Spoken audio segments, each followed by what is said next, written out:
Just because you have money doesn't mean you're successful. It makes you rich, but doesn't mean you're successful. Born in 92 on the block with the Sharks. Come from a different cloth, y'all would get ripped apart. You want a diamond, then you gotta get it in the dark. We dropping nuggets like Carmelo went to Rucker Park. Now we eating from state to state, we scrape the plate. I put my eggs in a basket, took a leap of faith. I took a chance, now we grow and see the impact. Decoding success with special guests, now let's bring Matt.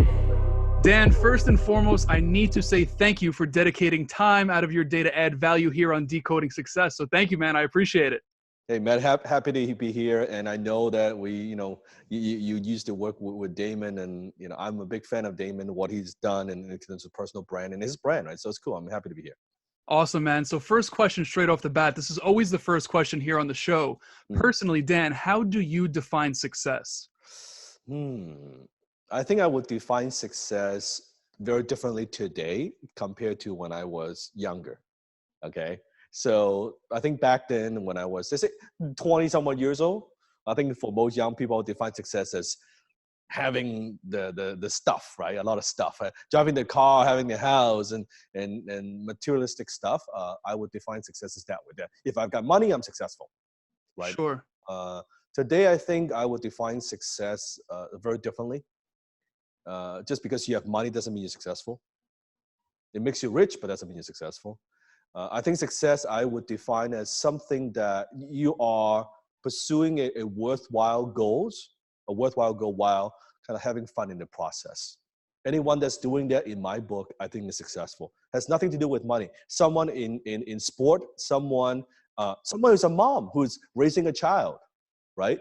That if your goal is to make sure that your child is healthy and happy, and you're doing that, and you're putting in effort, you're enjoying the process, to me, you're a very successful person, right? So I would define success as that way. And I would also define, I think success is what you get, and significance is what you give. And we could talk a little bit about that as well, how I transitioned my life from success really to significance now, right? Yeah, I'm definitely curious. It's a common trend here on the show that a lot of individuals, and listen, I'm guilty of it myself. I'm 26 years old now, but from 18 to probably 23, it was give me the money. And what that resulted in was me failing out of college. I watched my mother battle cancer, and honestly, I kept myself out of the house as that was going on by working 5 different jobs, so I thought it was all about healing myself with money. So I really respect you sharing that. Now I'm curious, how do you find yourself staying on track for, those worthwhile goals? Is it as simple as just reading your goals and writing them down twice a day, or is there anything more to that?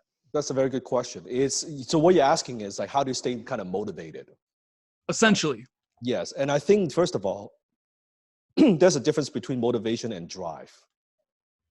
A lot of people, they want motivation. They see young people, they go online and they see, hey, let me watch another motivational video. So I'm motivated, right? It's like, but it doesn't last, right? It's like you take a Red Bull and you get excited and you get high a little bit, and then after a few hours, you kind of crash. It's that kind of thing. So I don't think motivation you need sometimes, you need to be motivated, but I think drive is a very different thing. Drive is an internal force that you are driven by something that's much, much bigger. That it's not a short-term thing, it's a long-term thing. Now, for some people, you may be driven by, hypothetically, let's say someone who is driven by revenge. I want to revenge something. I want to prove people wrong. Well, that's one form of drive. And it's a very powerful force. Like revenge can make people do things that you cannot even imagine, right? Maybe not the best thing, but it is one type of drive. Some people, they are driven by, it could be by values.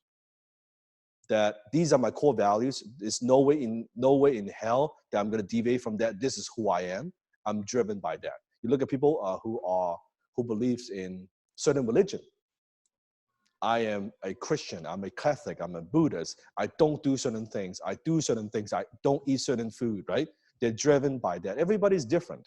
So drive, on the other hand, to me, so it's much more permanent because it's in our DNA. So I don't think so I don't believe in motivation so much. I believe in Are you driven by something?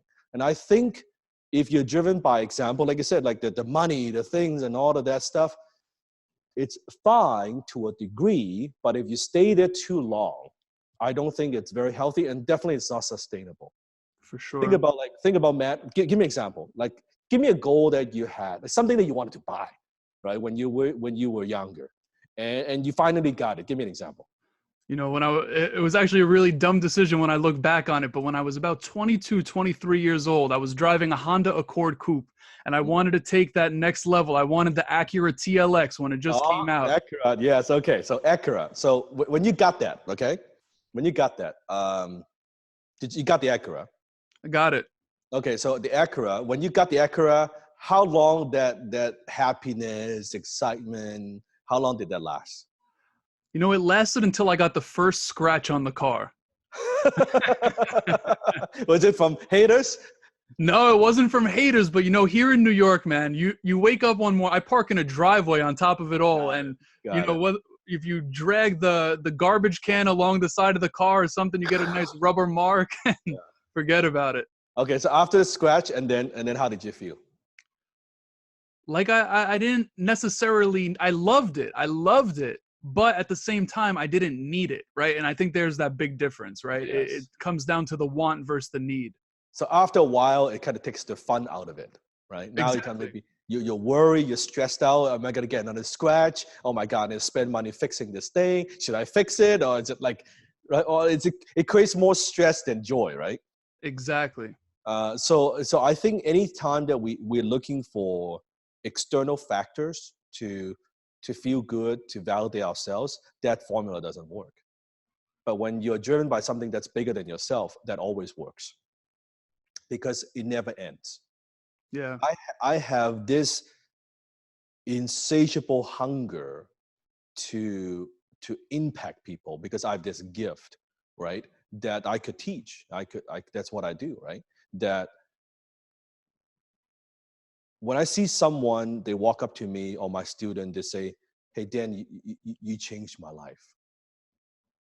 You really changed my life." Or you saved my life for some. That you can never get enough. Yeah, that's fulfillment. It's like you can. It's you can. You don't just want. I don't want one story. I don't want 10 stories. I want 100. I want 1,000. I want 10,000. Then you're driven by something that this fills you up, and this fulfills you, and becomes a very powerful force. That's what is going to get you like 6 a.m. in the morning and work. That is what's going to push you and say, "Hey, you know what? I don't feel I want to do another interview." Well, but you know what? You do it, because you don't know what you say, who is going to be listening, and you don't know who, where, how, but maybe what you say, that one thing, one line, one quote, one story, impact that person in ways you can never imagine. When you can think of it like that, then you're like, okay, I'll do it. Even though I don't feel like I'm going to do it. I'm going to do it well. I'm going to give 100%. So I think drive and motivation, very different thing. I love that. Listen, that resonates with me on a very high level. I mean, that's actually one of the reasons why I left my job with Damon John just in April of this year, because I felt I needed to double down on the things that were allowing me to impact people. For instance, this podcast, having amazing guests just like yourself, doubling down on my speaking engagements and things of that nature. You know what I'm saying? So I really, really appreciate you sharing that. It means a lot to me personally, and I know the people that tune into this are really going to love that. So I appreciate you sharing that, Dan. Now, I do want to touch on your journey, and it's going to be interesting to identify where that transition took place on your journey, but I want to take it back to when you were coming here from Hong Kong. Now, I believe you were in your early teens, correct? Yeah. 14 years old. 14 years old. Now, my question to you is, what did you learn looking back on that experience? What did you learn? Are there any lessons embedded in that? What was that transition like in your life? Huge, because I think thinking back, if first of all, you gotta let me take it just even one step further. Why did I move? Okay, so when I was a teenager in Hong Kong, I was getting into a lot of trouble. I was hanging around with the wrong people. I was doing very, very horrible in school. I was basically hanging around with like gang members. Okay, And one day, my father had to bail me out from a police station. I always remember, like, that's like yesterday. It's the second floor in the balcony. Me, my father, and the police officer. Police officer was like, hey, I got to talk to your dad. And I'm just like standing there. My dad was like, so what's happening? I said, well, your son just got into a fight, getting a lot of trouble. I know the people, he's hanging around with the wrong people. Now, he seemed like a good kid. But let me tell you this, if he stays in this environment, I don't know what's going to happen. He's going to either, get into some serious trouble. He might end up in jail. So it's as a police officer that I've been around a long time, let me give you a suggestion. You need to get him out of this environment because this environment is toxic to him. And my father was like, okay. So within a very short period of time, he made a decision, kind of like, got me out of Hong Kong and say, boom, okay, you're come to this country where you will not be able to hang around with these wrong people anymore, right? So that's why I moved. Okay, that's why I moved. So when I immigrated to here, when I couldn't speak a word of English, when I didn't know anybody, with no money, taught me humility. It taught me that, hey, it's very difficult. People see what I do and say, you have to understand, like, think about Matt, trying to make it in America, it's difficult enough, right? Wouldn't you say? Sure. It's just making it. In America, it's bad enough. Imagine you move to a foreign country where you don't speak the language, you don't know anyone at a young age, and you're like a foreigner, right? Trying to make it there. Yeah. No, I could imagine. I could only imagine. I mean, what you went through, I'm sure, it built something up inside of you, right? I'm sure your characteristics bolstered from the experience of having to deal with, that experience. And honestly, I give you so much credit because, like you said, it's already difficult to make it here. And then when you add those other factors into it, it's a whole other ball game. Now, Dan, I'm curious, was entrepreneurship always the move for you? Did you always feel like that was the dream? And the reason I ask this is because, just from being exposed to all of these amazing people, technology in general exposes us, made the world a lot smaller. We see that individuals that migrate from countries, and I'm going to give examples, for instance, Sam Bakhtiar, Gary Vaynerchuk, right? Their families came from Patrick Bet-David, another one, yourself, right? You guys are, from my definition of success, you're successful, right? You have platforms where you're able to impact on a large scale. To me, that's what success is, right? It's not about followers or anything of that nature, but it's about the ability to impact on a large scale. Now, the reason I'm asking this is because, entrepreneurship, was it always the thing? Was it always the move? Was it always the dream? And, I know you have a story about when you were younger and a venture, so I'm curious. Not at all. Like zero. Because first of all, when I came here, I never thought about, I didn't even know what entrepreneurship is. At the time I was getting bullied in high school. So I was getting beat up, I was getting picked on because in the school that I was going to at the time, I was one of the only 3 Chinese in my school. Wow. So you can imagine, like, all the other kids, they think I spoke funny and I was small. I was 105 pounds. Yeah, you were different. Yeah, like skinny, like it's just so they picked on me, right? So, and then one night I was watching cable TV and I saw Return of the Dragon, Bruce Lee. Love it. Right. So, and if you know the movie, Bruce Lee was traveling to Rome and, fight with Chuck Norris, and Bruce Lee couldn't speak a word of English.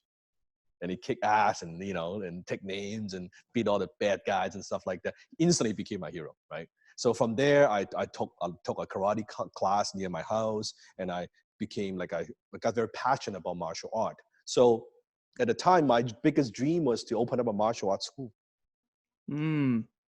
Okay. I had a few students. I have a little dojo. That was it. I never thought I would do what I do today. Like, not in a million years. Like, not, business never interested me. Money never interested me. I only got into business because I had taken my mom, right? I couldn't, because I wasn't doing too well in school because I couldn't speak the language. So I know I could barely get a job, right? It's very, very difficult. So I know I couldn't provide for my mom that way. And as the only child in my family, I had to take on that responsibility, right? It's because my mom and dad got divorced when I was 16. As a single mom, it's very difficult for her, right? And then my dad went bankrupt when I was 17. So my dad couldn't send allowance to us anymore. So I had to, it's only me, right? So I got into business because of that I needed to provide, but also protect my family, right? So it wasn't that, I have this big dream, I'm going to do these things, I'm going to impact the world. It was none of this, by the way. So it's throughout the journey that somehow in life you zigzag and it's like, oh, that's interesting, I could do this. And I never thought of it. Think about that. If you go to a foreign country, you don't speak the language, you're trying to make it, and they say you're making, you're decent. Last thing in your mind is it's like, imagine you go to China right now, okay? And you're there, you're a teenager, you've got a little business going. Last thing in your mind is, I'm going to be a speaker. Right? Yeah. I'm going to talk to all the Chinese and I'm going to impact their lives. Yeah, it's the last thing on your mind. It's like this crazy. You don't think about it. It's the same with me. It's the last thing on my mind. It's only when I did I joined Toastmasters to reduce my accent. Sure. Because, it's a nonprofit club, right? You go in, you want to improve your skill. I joined Toastmasters and I was going there, showing up every single week to hone my speaking skill. I just wanted to improve my English and to be less awkward when I talk to people. That's it. It's only after 6 months of that, because in Toastmasters, they would have to give you this feedback form, right? Everyone say, hey, Matt, you did good. You should improve this way and this way. Like everyone would give you a feedback form, right? After 6 months of that, people write, you're natural. I said, I'm a natural. There's nothing natural about what I do, man, right? There's nothing natural. Oh, you're gifted. My ass, I'm gifted. But I was getting compliments. And people said, hey, Dan, there's something about your presence. There's something about you. It's the X factor. I don't know what it is. And I hear this from people. What do you mean? Like, I'm just immigrant, I don't know what you're talking about. No, it doesn't matter your accent, it doesn't matter. There's something about you. Maybe it's authenticity. There's something about you that's so different that you can captivate people's interest. I said, okay. It's an energy. Yeah, it's just something. And I said, is there something? I don't know. Is there something? But a lot of people told you got something. Okay, maybe I got something. I don't know, right? And I took that. And then I didn't think too much about it. So at the time I was building my internet companies, right? It's marketing online, I was doing affiliate marketing, I was doing well. So people then asked me the question, hey, Dan, can you show us what you do? Man, I got online when I'm back in. Because people look at what I do today. A lot of people, they see me on social media, they say, hey, Dan blew up on social media. He came out of nowhere. I got a lot of those. An overnight success, a quote unquote overnight success. I'm like, man, I've been online since 2004. Yeah. I've been marketing since 2004. Like I'm talking about Yahoo. I'm talking about the first go-to Overture. Most people don't know what the hell I'm talking about. Okay. I was marketing on bulletin board. Okay. So I've been doing it a long, long time. Anyway, so it goes back to the story. So I was showing people here's what I do internet-wise, right? To grow my business, to generate income. And people were saying, hey, this is cool. Can you show us more stuff? I said, what do you mean more stuff? You do this and this and you go. No. Like, can you show us? Can you do like a workshop or something? I said, what is a workshop? I don't understand. What is a workshop? No. You spend half a day like teaching us the whole thing, right? And it's like, okay, fine, I'll teach you, right? Then if we have a few people. I taught that, they love it. And they say, let's do it again. And they bring on more people. Before you knew it, now I'm presenting. Yeah.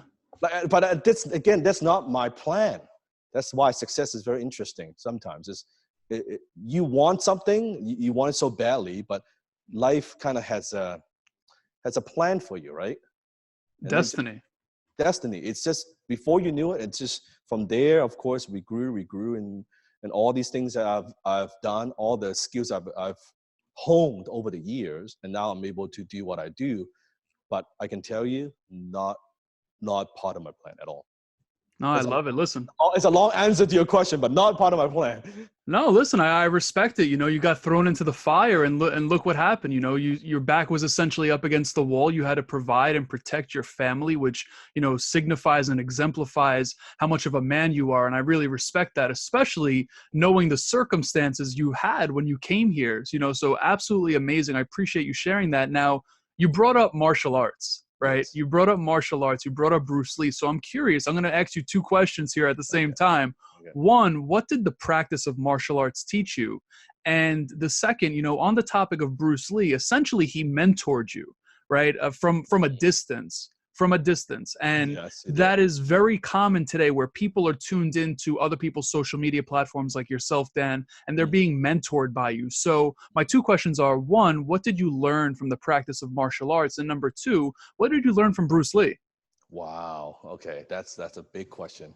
First of all, I'm a huge fan of Bruce Lee, obviously. And I've actually studied under two of Bruce Lee's original students, Sifu Ted Wong and Sifu Joe Louis. Both are Bruce Lee's original students. Yeah. So, and when I say I'm a big fan of Bruce Lee, I don't mean like I just watch his movies. I mean, I have a whole library of his work. Like I study Bruce Lee. Like I really study Bruce Lee. So how he has impacted my life tremendously. His philosophies, because people think he's as an actor, but he's a philosopher. He's an artist, right?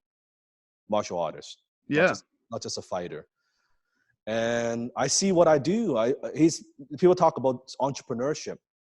Now, Matt, he's my definition of an entrepreneur. And I believe an entrepreneur is an artist in commerce. Okay. In commerce. Now, what do you mean by that? Meaning that we use our skills, we turn our vision into reality. Some people like to paint. Business is our art form. Okay. We take an idea, we put together the people, we turn it into reality, and we turn something from nothing to something, right? So that's our art form. That's why I say entrepreneur is an artist in commerce. So in martial art, there's so much. Let me give you, I'm trying to think of a few examples. Let's say Bruce Lee's martial art is called JKD, Jeet Kune Do, which means the way of the intercepting fist. Okay, let me give you a perfect example. Okay, I'm going to give you a perfect example. Let's say talk about in sales, okay? In sales, you have people, one of the most common objections you'll hear is, let me think about it, I'll get back to you. Yep. Have you heard of that before, right? Who hasn't? Yeah, right, like you talk to the prospect, they're like, hey man, Matt, love what you do. Let me think about it, I'll get back to you, right? Now, in martial arts, so in sales, a lot of people, they talk about handling objections, right? A prospect throws an objection at you, you're gonna somehow say something to handle the objection, right? Yeah. That's objection. So in martial art, it's the same. I'll make a room. You can see me okay? Okay. I'll perfect. Okay, so someone throws an objection at you. So think of that as a strike. So we would do example, most salespeople, they would block and then they would counter, right? Here's an objection. Let me think about it. Ooh, what do you need to think about? Boom, right? Yeah.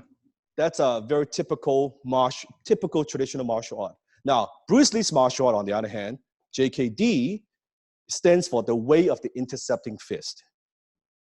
Meaning Bruce didn't believe in blocking. Because from his perspective, blocking is you're too reactive. When someone says, I want to think about, right? It's too slow. He believes in intercepting, meaning to preempt the strike. So if instead of me blocking and then attacking, someone wants to attack, I just intercept. So it's essentially seeing the step ahead or being a step ahead. So take sales. So instead of wait till the very end, your prospect says, I want to think about it, right? So here's what I'll do. They say, let's do a quick role play, okay? Because it's easier to demonstrate. So Matt, pretend I am I'm a closer. You're my prospect. Okay? We're 5 minutes into the conversation. Before I say something, I'll say something like this. I'm going to preempt the whole thing. I say, hey, Matt, before I get into how I could help you solve your problems, how I can help your company, can we make a simple agreement? Sure. By the end of our conversation, you could say 3 things to me. First thing you could say is, yes, that you think it's a good fit, that we're going to move forward, we're going to work together. Okay? And that's good. We're going to work together. The second thing you could say is no. And I want you to know it's perfectly okay to say no. Okay? If you don't think it's a good fit, it's okay. Don't worry about that. The third thing that you could say to me, but I don't want you to, is I want to think about it. Because usually, from my experience, when someone says, I want to think about it to me, what they mean is no. I'll rather just tell me no. Is that fair? Yeah, 100%. That's a preamp. So now we will not get to the end of the conversation and you would say, I want to think about it. Because I've already made the agreement with you 5 minutes into the conversation. You're going to say yes or you're going to say no. I love that. You see, that's a preamp. So that's how I took a martial art philosophy and applied it in business. I can show 100 other examples, but that's one of those. I love that. Right. That's great stuff. Now, let me ask you, when it comes to your mentors, you mentioned a few of them that you were able, that have been under the wing of Bruce Lee, and you've been able to be in proximity of them as well. What have they taught you? And, obviously for those that are tuned in, we already know how important mentorship is. From a personal standpoint, Damon mentored me. He took me under his wing, literally was able to become in proximity of him after meeting him at my college, telling him I was going to work with him within a 5-minute conversation. And next thing you know, turned it into an internship and then a job. So we all understand how important mentorship is, but I'm curious, what were the lessons learned from your mentors? So I have my martial art mentors, which is I have multiple martial art mentors. I have my business mentors, and I've only had 3 in my entire career. I learned from a lot of people, but mentor-wise, I only have 3. First business mentor, his name is Alan Jacks. Alan was the man who taught me marketing and copywriting. He was the man who taught me how to do that. My second mentor is named Dan Pania. You've probably seen him on YouTube, the $50 billion man, right? Sure. Lives in the castle. Actually, I'm flying to see Big Dan in August. That's awesome. So he's been both have been my mentor for over a decade.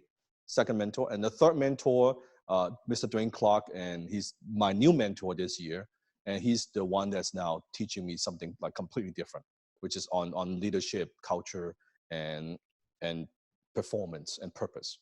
So it's a different thing. So I've learned from a lot of people, but mentor-wise, those 3 men are the ones who have had a tremendous impact in my life. Now, on the martial arts side, yes, I've learned from a lot of different people. But I think the biggest lesson that I've learned from on the martial arts side that also works for business is this. Bruce has a quote he said, using no way as the way and having no limitation as limitation. Using no way as the way, and repeat the last part. Yeah, using no way as the way and having no limitation as limitation. Okay, I love that. Okay, so what he means is that you can learn from a lot of different people, do all that, but then at the end of the day, you have to find what works for you. Don't just copy, don't just try to imitate, but have your own style. Sure. And that's why his martial art style is not a style. It's not a form. It's a set of philosophies, right?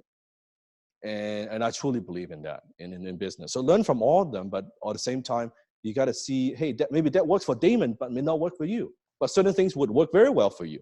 So we need to be able to filter. Versus, I think most entrepreneurs or most young people, they follow anyone on social media, including me, by the way. Don't take what I say as, oh, that's the only, what Dan says that, or Gary says that, or so-and-so says that.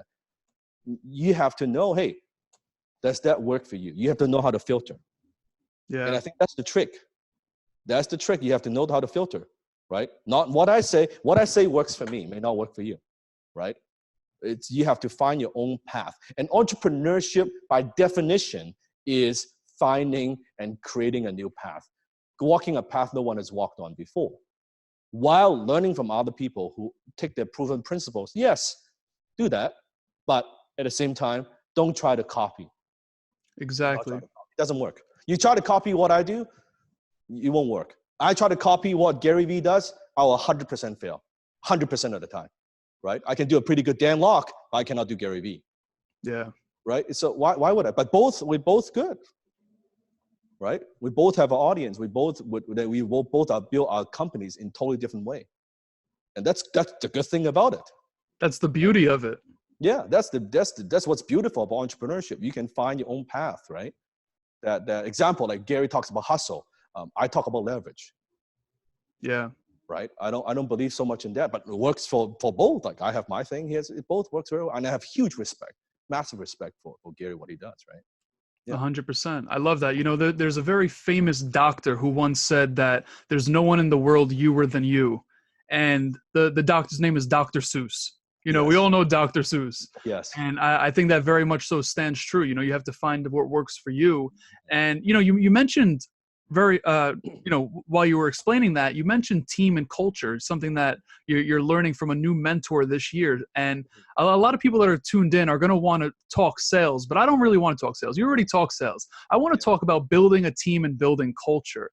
Yes. And especially because it's a new topic, or not necessarily a new topic, but something that you're really diving into in regards to leadership this year. So I'm curious, you know, we always hear the term or the saying, I should say, you become the sum of the 5 closest people to you.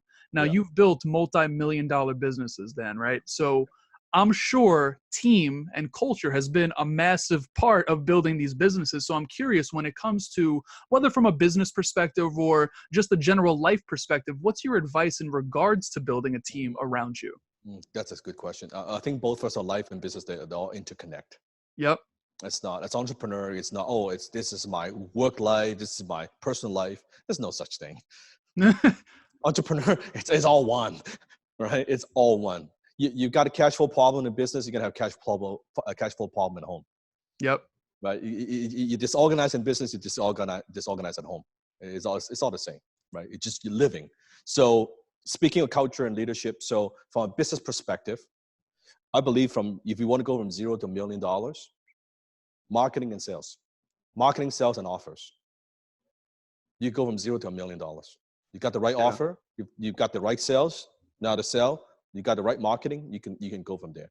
From 1 million to 10 million, now you're talking about systems, right? Processes, procedures, infrastructure, right? 10 to 100, leadership, culture, strategic decision-making. Very different thing. Very different thing. Because when you go to that point, then the business is no longer just you driving it. It's a team of people driving it. So what is culture? Culture eats strategy for breakfast. Culture eats strategy for breakfast. You can have the best strategies, you can have the best ideas. Without the right team to execute it the right way, nothing is going to work. Exactly. And then how do you scale? How do you create a team?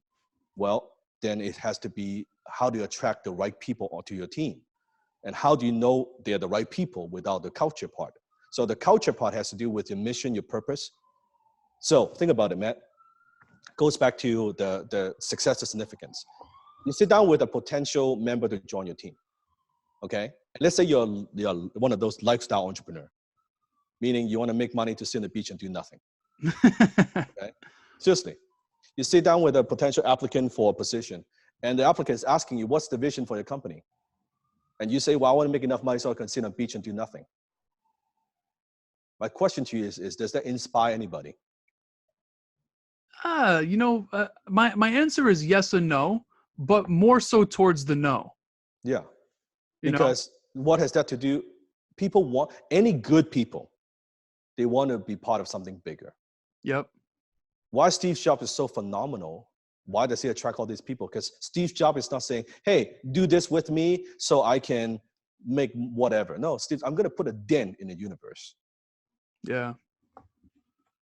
That inspires people, and that attracts the people that say, I want to do great things. I want to do epic things. Right? Impact. So that's what attracts people. So your vision, your mission, it's very, very key if you want to attract the right team. Right? It cannot, and by the way, it's not some bullshit mission or all this. No, it has to be how you demonstrate as a leader, how you live day in and day out. Because the people closest to you, they will know. Is this true? Is this just like some feel-good statement? Is it who you are, right? People Yeah. know immediately. If that's truly who you are now, then the next step is what I call you have your core values. I'm giving you something very practical that like your audience can walk away with. Clear mission, clear vision, and then you have your core values. I'll give you an example. I have 5 core values in my company, Team Denlock. Loyalty, harmony, high performance, extreme ownership, constant improvement. I love that. That's it, 5. Every single person who's on my team, they know it. This is just people who don't embody these 5 core values. First of all, they won't join my company. They won't even last, right? Anyone that's these 5 all the time. This I live, breathe, sleep. This is the 5 core values. So then when I sit down with anyone and say, hey, you know what? Those are 5. Loyalty. Are you loyal? Harmony. Do you work well with people, right? High performance. I mean, like, you might think of high performance, not until you're on my team. Most people cannot spell performance. Right? You don't know what that is like. And then extreme ownership, meaning you make a mistake, you own up to it.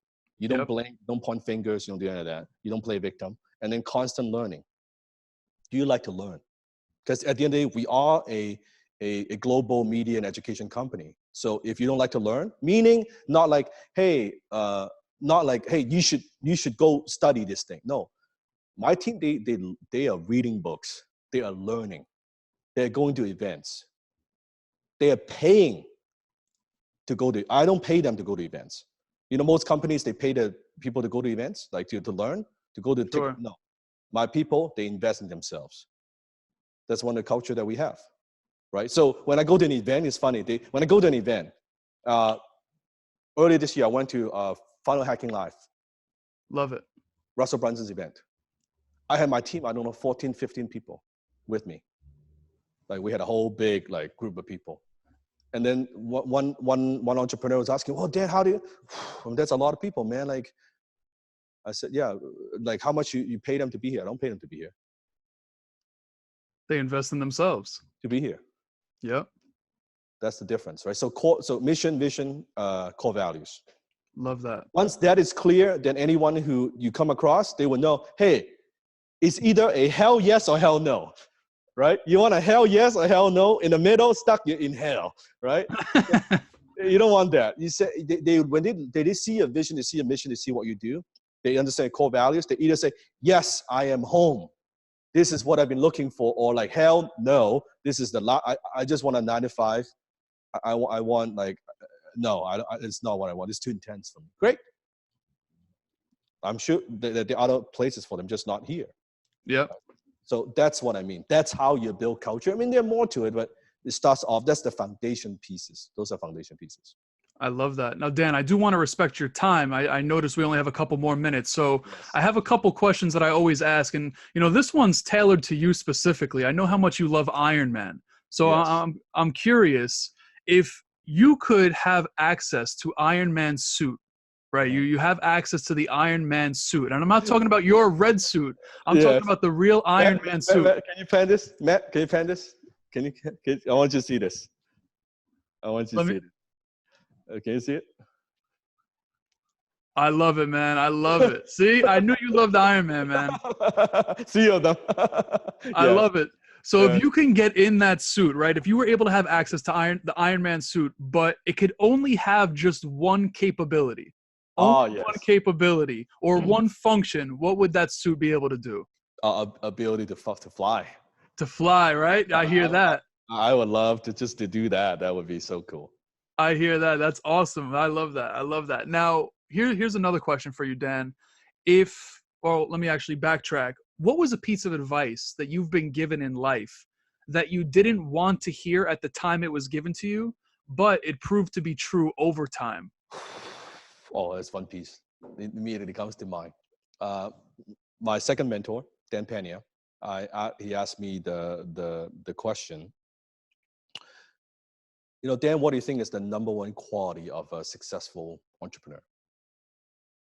And I said, well, talent, capital, great idea. Like I gave him a bunch of stuff. I said, no.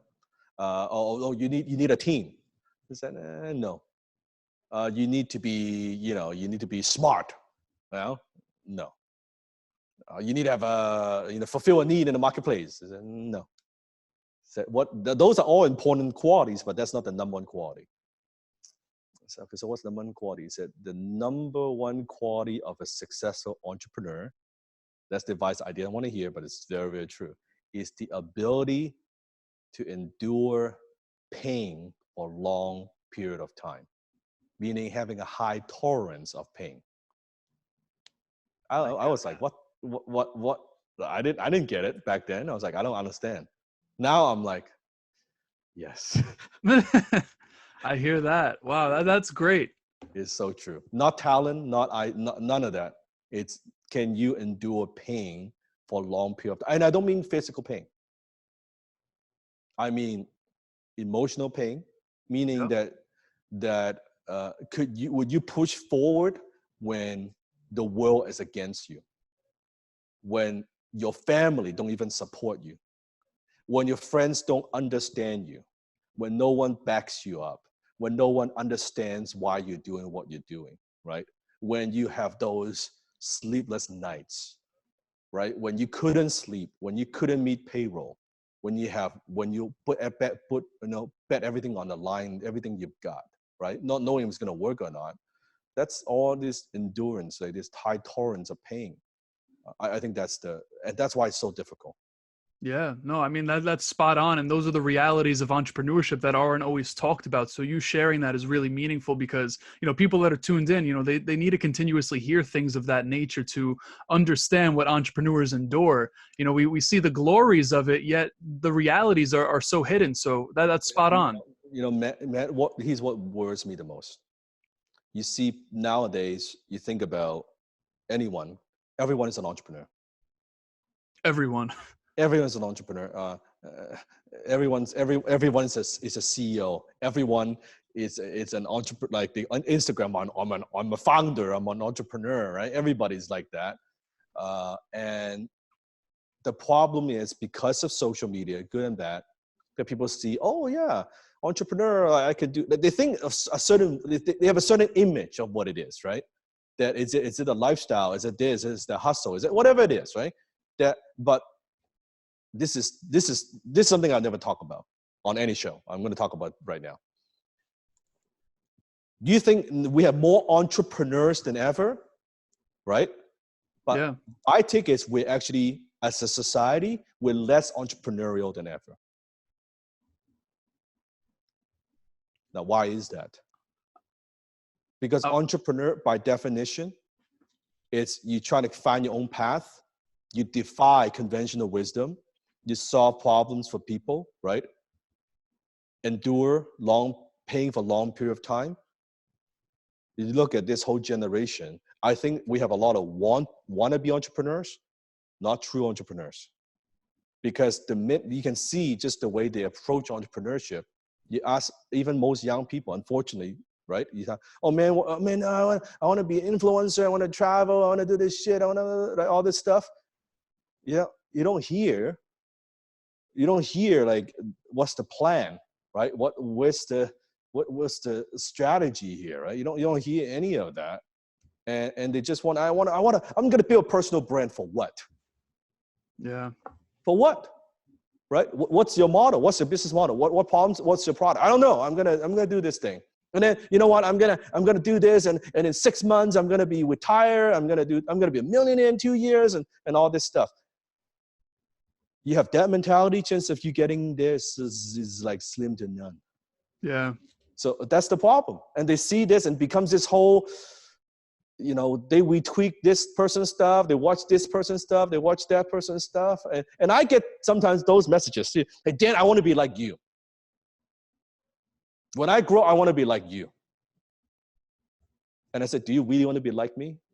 Let me show you what it takes to be like me. Yeah. And they're like, oh, then maybe I don't want to be like you.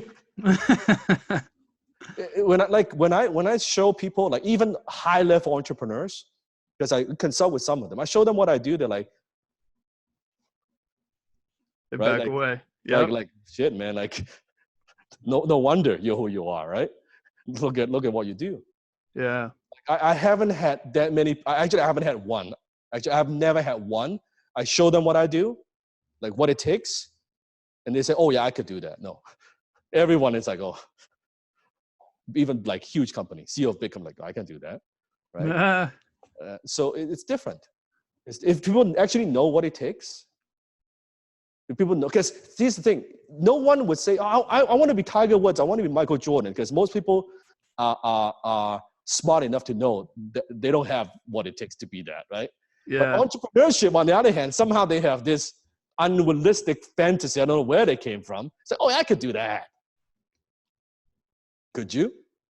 Would you?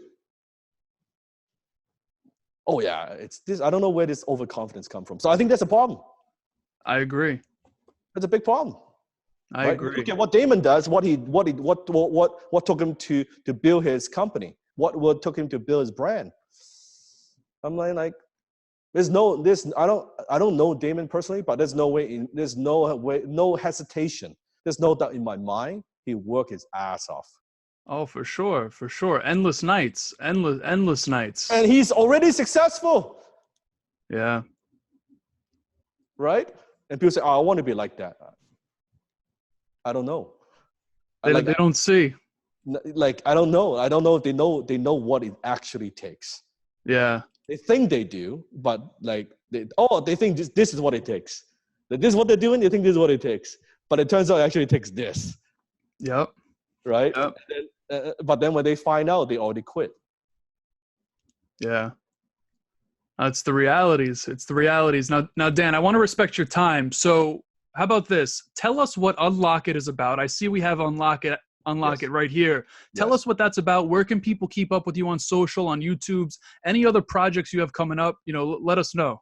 Sure. So my new book, Unlock It, which is coming out in a couple months, and you can get it at www.unlockit, LOCK, unlockitbook.com, unlockitbook.com. You can also get it from Amazon as well. The last book that I wrote was more than 10 years ago. Was my book, F.U. Money. It's perfect because at the time, that was who I was. Chasing success, egotistical, Yeah. right? Driven by it's more ego-driven more than anything else. Well, it doesn't get any more ego-driven than F.U. Money. I mean, the title, like, come on, man, right? Seriously. It doesn't get any more self-centered than that title, right? But I had to go through that. So after I wrote the book, I said to myself, I'm never writing another book again. Because I know how much work it is to write a book. Yeah. So I'm like, I'm not writing another book. I've written the book. Fast forward today, after almost 9-10 years, I said to myself, I need to do another book. Because who I was, that's like Daniel 1.0. Now it's like Daniel 5.0. Like there's like it's like old software. There's an upgrade. I want people to know, and especially now because I have such influence in the marketplace, so much reach. I don't want people to think, oh, that's what Dan believes in. That's what I used to believe in, right? But because that's the only work that I have, that's all they could like kind of come up with their own conclusions. Yeah. So then I'm like, no. I want you to know I've learned my lessons. Here's what I believe. Like I don't care if you're getting started. I don't care if you're working in a job. I don't care if you're CEO of a global company. I talk about this. There's something you will take away from the book. Yeah, so that's why I wrote the book, right? It took a tremendous amount of time, tremendous amount of effort. And I don't need to write another book, really. But this, to me, is this is the book I would give to my kids. I love that. This is like, the signature. Like this is the piece of work that I'll tell a quick story. Then I will wrap it up.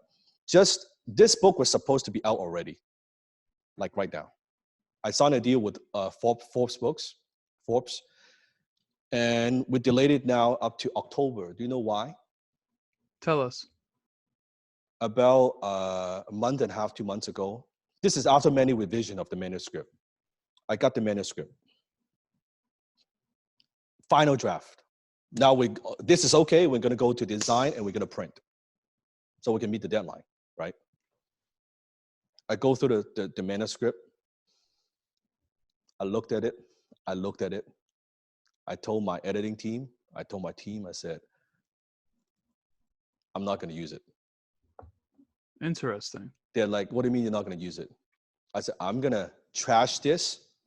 I'm going to start from scratch again. They said, Dan, you cannot do that. You have a deadline. The publisher, all the PR, it's ready to go. We cannot delay. I said, I don't care. We're going to delay. This is not good enough. What do you mean it's not good enough? We've done too many revisions. You wrote this piece and we added this, it's good. It's good. I said, it's not good enough. It's good. I said, it's not good enough. So I made a decision to, it's a big decision. It costs so much conflict and trouble. I said, no, I'm not going to do that. I said, I'm going to rewrite. And I don't mean Matt, I don't mean we'll tweak a few. I mean, scrap the whole thing. We start from scratch. Really? New outline, new intro, word completely. No, I don't even use anything from there. Gone start from scratch. And that's why the delay. I'm glad we finished it. Now the time frame is all good.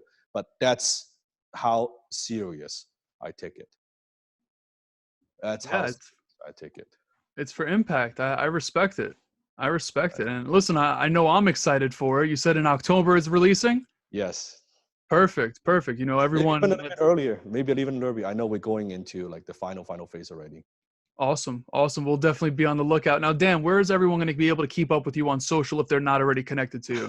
Yeah, danlau.com on YouTube, on Instagram. I'm sure people can find you. But danlau.com is my main site. That's my hub, and it would branch out to everything else that we do. But I do want to say that if you follow me on social, it's all nice. I mean, you follow me on social. I think my hope, my aspiration is for you to actually take what you learn and implement. It's no good to just watch. No good to just say, watch Matt, watch me. That's not going to get you anywhere. Action. Taking what you learn and implementing and taking action. Now that is going to get you somewhere. Right? Exactly. You're not going to watch me and get to where I am today. But you can watch me and help you to just take one little step, right? One extra step, get a little bit better, hone that skill, meet that person, take that new action or get out of your comfort zone, just a little bit. If you do that, I'm very happy. Post on social media, let me know. I love reading those comments.